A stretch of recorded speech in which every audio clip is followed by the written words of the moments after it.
Assalamu alaykum sevimli azizlar. Bugün biz Koreyalik yazıcı Jong Yoo Chang tarafidan yazılgan Şinjan Güzel Sanat Fotosurat Nashriyatı, Şinjan Elektron Ünsün Nashriyatı tarafidan nashr qilingan Dunyodagi mashhur jamiyatlarning farzand tarbiyasi nomli kitobni o'qishni boshlaymiz. Kitobni bir tarafdan o'qigach, bir tarafdan tahlil qilib turib o'qiyman. Shunga burunqi an'anaviy shakldagi kitob o'qishlardan farqlandi. To'g'ri tushunishinglarni umid qilaman. Muqaddima.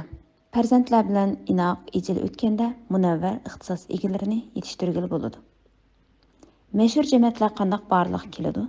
Bu balkim nurg'unlagan ronaq tepishni orzu qiladigan kishilarning so'rg'isi keladigan, shundaqla oson javob bergili bo'lmaydigan masala bo'lishi mumkin.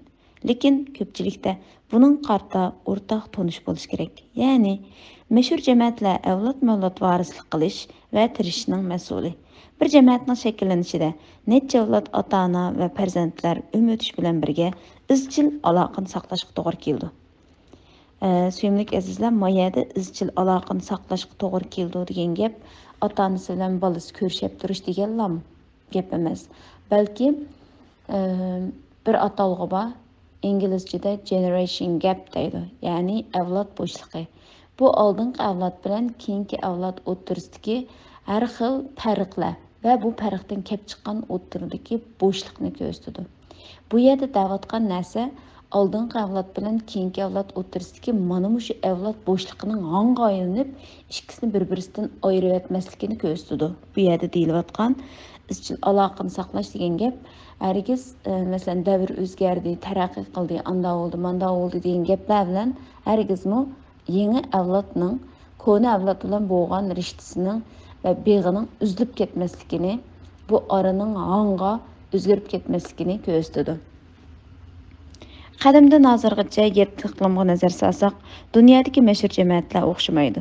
Lekin ular talabchan ham munavvar farzandlarni tarbiyalash sistemasi jihatda hayron qolarliq birdeklikka ega. Dunyodagi mashhur jamiyatlarning farzand tarbiyasi jihatda yana qanday sirlar bor? Birinchidan, dunyodagi mashhur jamiyatlardagi o'rtaq nuqta bo'lsa, oila inoqligi. Men turkchada bir gap bor, farzand tarbiyasida 3 ota-ona bo'ldi deydi. Ya'ni 3 ebeveyn, 3 oila boshlig'i bo'ldi deydi. Birisi ana, birisi dada, yana birisi er-ayolning munosabati, ya'ni oilaningki inoqligi. Bu yerda amaliyot oila inoqligininki asosiy gavdasi va tut manbasi er-ayol ikkisi o'rtasidagi munosabatni bakrak ko'rsatadi. Bu oilalarda er-ayollar hissiyot jihatdan inoq bo'lib qolmay, balki yana ota-onalar bilan farzandlar va qarindoshlar o'rtasidagi munosabat intayin bo'lib, ko'nlar oilang bo'lsa inoq, ishlaring topar ro'naq deydi. Shunga oila inoq bo'lsa, hamma ishlar yaxshi bo'ladi. Mashhur jamiyatlarda tug'ilganlarga nisbatan ilib aytganda, qiyinchilik bilan to'sovsiz muvaffaqiyat qozonish o'zaro giralishib ketgan bo'ldi. Aksicha bo'lganda, ular qiyinchilikqa yuzlanganda jamiyatning zo'r kuch bilan qo'llashi, ham do'stona o'tishi ularni texnik zo'r muvaffaqiyatlarga erishtirdi. Ikkinchidan, mashhur jamiyatlardagi ota-onalar umrining oxirigacha boshlamchilik rol o'ynagan. Bu bek muhim, sevimli ota-onalar. Biz farzand tarbiyasi deb to'xtamay mushuni so'zlaymiz. Amaliyotda farzand tarbiyasining eng avval ota-onalarning o'z-o'zini tarbiyalashi boshlanishi va bu farzand tarbiyasining muhim asosiy qismiga aylanishi kerak. Aqlliq dada aqlliq dadaning, boy dadaning, namrat dadaning usuli bo'yicha farzandlarning umrlik ro'jisi bo'lgan. Ular farzandlarini o'zlari o'qitgan yoki oila o'qituvchisi taklif qilib tarbiyalab, farzandlariga bir umr hamdam bo'lgan. Darwin bilan Curie xonimning jamiyati ilm-fanda mashhur jamiyat bo'lib, jamiyat otalari bolalarini avlod-mavlod tabiat bilan uchrashtirish orqali tabiat bilimlaridan huzurlantirib, bolalarda tabiatga nisbatan to'lib toshgan qizg'inlik qo'zg'agan. Darwinning otasi doktor bo'lib, ular Darwinga muvofiq keladigan ilm-fan sohasini tanlatqizgan. Uningga afzal sharoit yaratib bergan. Lekin er-ayollar barobarligini tashabbus qilgan Curie jamiyati o'zgacha oila kayfiyati orqali ko'plagan ayol olimlarni tarbiyalab chiqib, dunyoda muvaffaqiyat qozongan ayollarning o'rganish ulgisiga aylangan. Suyimli azizlar, bu yerda bir narsa degim kelyapti. Bizningki ko'nlar bir gap bor. Qassobning bolasi qassob bo'ladi, navoiyning bolasi navoiy bo'ladi degan bir gap bor. Buningda bola kichiklam tug'ilib, shu ko'ygan muhiti qassoblik, navoiylik va yoki yog'ochchilik degandek bo'lsa, bola ko'zi oshnanga pishib cho'ng bo'ladi. Masalan, biz shu oliy maktabda o'qigan bolalar 80-yillar yoki 90-yildan keyin tug'ilganlarning ichida ota-onalar ma'rifga ahamiyat berib, masalan, qizlarini balki uyda tamoq etish, u bu ishga sanmagan bo'lsa-mu, lekin masalan, to'y qilgandan keyin bu mishaga chiqqandan keyin, chet elga chiqqandan keyin nurg'unlagan onasining ozliq qizlari, qo'lini egir qilishni bilmaydiganlar qo'pib, non yiqishdan tortib hamma ishlarni o'rganib ketdik-ku. Masalan, tamoqni ayamayan qaramaylam o'rganib ketdik-ku. Cezini masalan bir lag'man cezi qilishni bizni YouTube qarab soatlab o'rganishimizning hojati bormi? Yo'q. Nima uchun? Kichik chog'imizda ko'zda ko'rib pishgan bu bizningki asosiy bilimimizga aylanib ketgan bo'ladi. Shuning uchun bu ota-onaninki qanday qilishi, qanday yashashi bolaning keyingi hayotini formulaydigan o'rnaklardan iborat. Uchinchidan, kishilik munosabatga intayin ahamiyat bergan. Amaliyot isbotladiki, mayli qadimdan bugungacha muvaffaqiyat qozongan zotlarning bir alohidaligi kishilik munosabatga intayin moyil bo'lgan. Yahudilar ichidagi mashhur jamoat Rothschild jamoati yuqori darajalik boyga aylanishni o'ylagan odam cho'qim oqso'nglar bilan bo'lgan munosabatni yaxshilashi hamda ularning ishonchisiga erishish kerak deb qaraydi. Dal mushu qoida bo'lg'achqa Rothschild jamoati garchi pulni yaxshi ko'rsa-mu, biroq kishilik munosabatga texnik ahamiyat bergan. Bu xil esil an'anani 250 yildan ortiq davomlashtirgan. O'xshashla Valenburg jamoatining bir prinsipi bor bo'lib, mirosxo'r avlodlar cho'qim korxona changilg'i ilishdan avval dunyodagi mashhur universitet va korxonalarga berib vazifa o'tishi. Shu orqali mo'l kishilik munosabat bilim to'plash kerak deb qaraydi. Kennedy jamoati farzandlariga mo'l kishilik munosabat bilim jo'g'iltish uchun ularni alohida Harvard universitetiga akirib bergan. Bill Gates Harvard universitetida zirak va qoyillik bilan kasbni puxtalag'achqa dunyodagi birinchi boyga aylangan. Bu yerda shuna bir narsa bo'ladi, ijtimoiy boylik deb atalgan. Ijtimoiy boylik mushu atrofimizdagi kishilar, ularning moddiy va ma'naviy saposi, jamiyatdagi siyosiy, ijtimoiy o'rni degandeklar sizning ijtimoiy boyligingiz bo'ladi. Keyin shu kitobni o'qish jarayonida shuna bir narsani bayqaymiz. Masalan, Kennedy jamoati bolalarga sizlar Harvard o'qiysiz degan vaqtida bir gapni deydi. Balam, sen Harvard o'qigan vaqtingda seninki to'y qilgan ayoling Harvarddan bo'lish ehtimoli yuqori. Bunda bo'lgan vaqtida bizningki naslimizni davomlashtiradigan sening ayoling bo'lgan kishi naydi bilimlik, ma'rif, ahamiyat beradigan bir kishi bo'ladi. Undan keyin sening savodoshlaringning hammasi Harvardni bitirgan bo'lgandan keyin jamiyatning yuqori qatlamida ishlaydi. Sen hayotingni jamiyatning yuqori qatlamidagi kishilar orqali ham kuchlantira olaysan deydi-ku. Bu intayin muhim. Yana bir atalg'i bor hozir. Shu sog'lomlik degan vaqtimizda biz jismoniy sog'lomlik bilan ruhiy sog'lomlikni bilamiz-ku. Ijtimoiy sog'lomlik deydigan yana bir atalg'i bor. Ijtimoiy sog'lomlik degan nima desanglar, bizningki atrofimizdagi çevremizning, çevre deydi Türkçe'de, atrofimizdagi kishilarning bizning ruhiy, jismoniy, moddiy va ma'naviy jihatdagi taraqqiyotimizga foydali bir kishilar bizning aloqa doiramizdami yoki ziyonli bir kishilarmi? Masalan, biz kitob o'qishni yaxshi ko'ramiz, farzand tarbiyasiga alohida ahamiyat beramiz, iqtisodimizni va topgan pullarimizni ko'proq shu o'zimizni kuchlantirish va ma'rif xarjlaydigan bir kishi bo'lsak, lekin atrofimizda topgan pulini uylarining pardasini isil qilish, isil chiniqacha farfor buyumlar, kiyim-kechak, sog'an dasturxon degangina ahamiyat bergan bir turkum kishilar bilan ijtimoiy aloqa chambarimiz ulab qolsa qanday bo'ldi? Biz barbara shular bilan bir yerda bo'lish uchun asta-asta avval dasturxonimizni o'zgartirib boqamiz, andan keyin qochimizni sarxillashtirib boqamiz, pardamizni o'zgartirib boqamiz. Shular bilan bir guruhda bo'lish uchun asta-asta bizningki diqqat nuqtamiz o'zimiz orzu qilgan o yerdan nega o'tadi? Ma tarafga o'tadi. Lekin biz bu yerda bir xo'shal bo'la olamdik? Yo'q. Yani iç-içimizden bo'lgan xo'shallikni topolmaymiz. Albatta, mehmon kelib chiroyli qo'yajab o'xshab bu deb qiysa bir bo'pmish ayollar xush bo'lamiz, ammo o'zimizning hayotimizdagi eng asosiy bo'lgan nuqtalardan qiyib ketganimiz bizning ko'nglimizni yerim qildi. Shuning uchun shu kim Hazrat Abu Bakr Siddiq raziyallohu anhu, Hazrat Umar raziyallohu anhu bir gibi bağı payg'ambarimiz tugab ketgandan keyin bir shu jamoatga xitob qilib deydi. Ey jamoat, sizlar bundan keyin aloqa qilgan vaqtinglarda yaxshi kishilar bilan aloqa qilinglar, harakatinglarni yaxshi qilinglar. Biz payg'ambarimizning ba'zi zamonida vahiy orqali sizlarniki ba'zi masalan biz ko'ramagan taraflarni payg'ambarimizniki vositasi bilan bilishga qodirdik, lekin biz uningga bundan keyin qodir emas. Sizlarning ish harakatinglar, o'tirib qolib adaminglarga qarab sizlarga baho berishga majbur bo'lamiz debchi. Sen bir odamning qandoqligini bilmoqchi bo'lsang, uning atrofidagi 5 odamni mesela yaqin o'tadigan 5 odamning o'rtalamasi, ya'ni o'ttirchi bo'linmasi sen bo'lsa, sening saviyang bo'ladi deydi. Shuning uchun kishilik munosabat, atrofimizda biz aloqa qilayotgan kishilar intayin muhim. To'rtinchidan, ota-onalar farzandlarini tarbiyalashda ulgu bo'lgan. Lev Tolstoy, Tagir, Russell qatorliq ulug' zotlar farzandlarini tarbiyalash uchun o'zlari maktab qurgan. Ular qurgan maktab taraqqiy qilib dunyodagi mashhur oliy maktablarga aylangan. Uningdan boshqa Tolstoy umrining oxirigacha beshidan o'tkazganlarni xotira qilib yezib, farzandlarini so'z harakatda ulgu ko'rsatib tarbiyalash jihatda aktiv rol o'ynagan. Kundalik xotirlar uni tavlab ulug' odamga aylantirib qolmasdan farzandlariga cho'nqur ta'sir ko'rsatgan.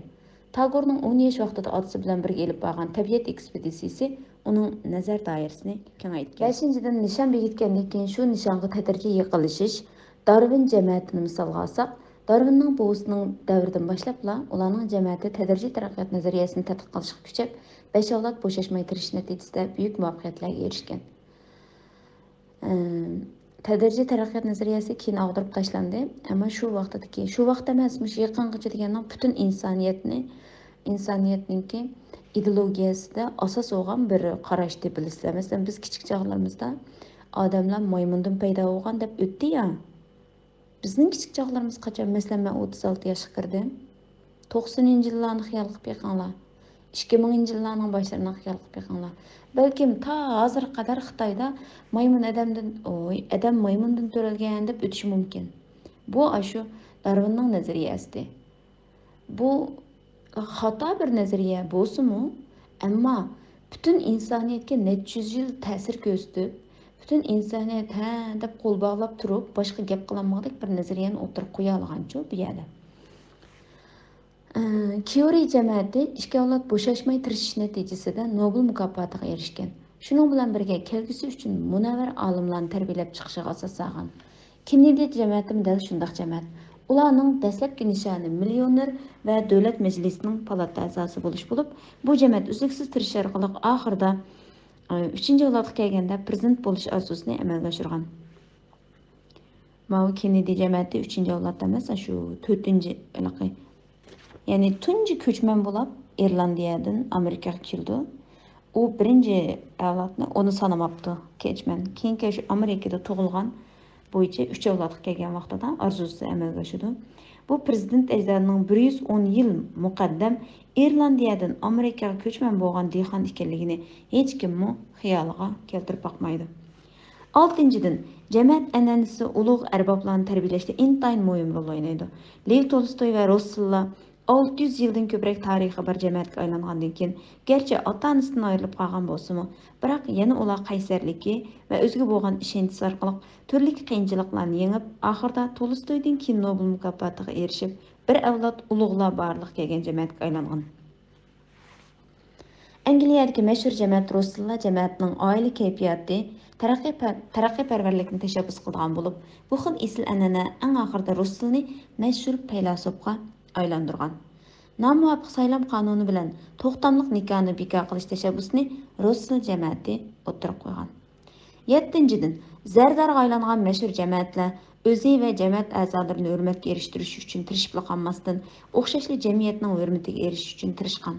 Dunyoviy zardarlar davlatmanlik axloqiy va majburiyatni amaliyotga ko'rsatish uchun ko'pincha hollarda zardarlik burchi ro'yiga varislik qilish uchun tirishgan.